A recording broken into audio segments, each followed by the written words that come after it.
পশ্চিমের Epstein files নিয়ে আমরা সবাই ভয় পাচ্ছি, কিন্তু আমাদের দেশের কেসগুলো কি কম ভয়ঙ্কর?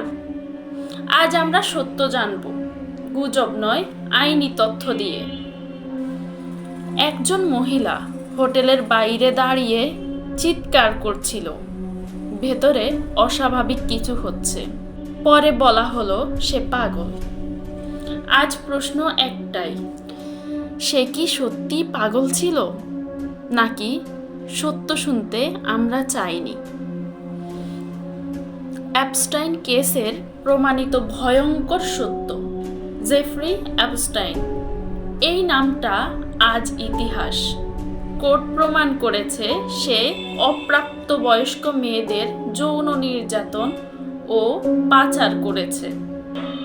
তার সহযোগী গিসলাইন ম্যাক্সওয়েল দোষী সাব্যস্ত হয়ে জেলে আছে। এগুলো গুজব না, এগুলো আদালতের রায়। অ্যাপস্টাইন ফাইলসে বহু প্রভাবশালীর নাম এসেছে, রাজনীতিবিদ, ধনী ব্যবসায়ী, ক্ষমতাবান মানুষ। কিন্তু আইনের দৃষ্টিতে নাম আসা মানেই অপরাধ প্রমাণ নয়। প্রমাণ ছাড়া কাউকে আসামি বললে আসল অপরাধীরাই সুযোগ পায়। অনলাইনে বহু বছর ধরে একটা গল্প ঘুরছে। একজন মহিলা নাকি হোটেলের বাইরে দাঁড়িয়ে বলেছিল ভেতরে ভয়ঙ্কর কিছু হচ্ছে। কিন্তু কঠিন সত্যটা হলো তার কোনো অফিসিয়াল পরিচয় নেই, কোনো পুলিশ কেস নেই, কোনো নথি নেই। আইনের ভাষায় এটা অভিযোগ নয়, এটা গল্প।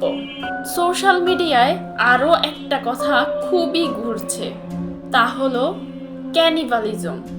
আসলে এটাকে এখনো পর্যন্ত গুজব ধরা যায়, এবং এই গুজবটা কেন বিপজ্জনক। আসুন আগে বলি ক্যানিবালিজম মানে কি। ক্যানিবালিজম হলো একজন মানুষ হয়ে অন্য মানুষের মাংস খাওয়া। অ্যাপস্টাইন কেসে এর একটাও ফরেনসিক বা আইনি প্রমাণ নেই। এই গুজব ছড়ালে কি হয় জানো? মানুষ পুরো কেসটাই বিশ্বাস করা বন্ধ করে। যৌন নির্যাতনের ভিকটিমরা হারিয়ে যায়, আসল অপরাধীরাও আড়ালে চলে যায়। এই অ্যাপস্টাইন কেসে যৌন নির্যাতনের পাহাড়সম প্রমাণ আছে, কিন্তু মানুষের মাংস খাওয়ার একটাও ফরেনসিক বা কোর্ট অথবা তদন্ত প্রমাণ নেই।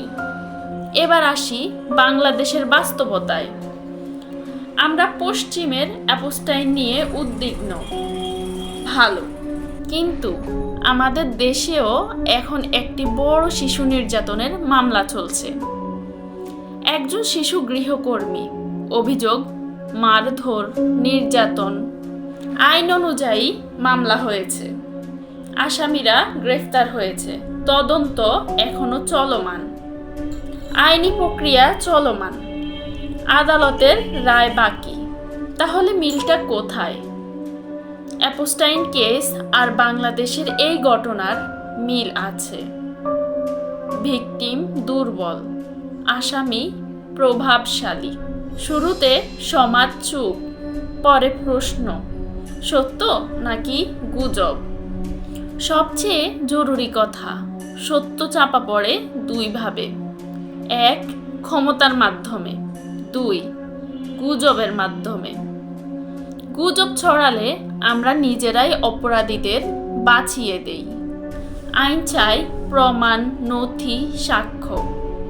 অ্যাপস্টাইন আমাদের শিখিয়েছে দানব হতে শিং লাগে না, আর বাংলাদেশ আমাদের শেখাচ্ছে চুপ থাকলে ইতিহাস বারবার ফিরে আসে।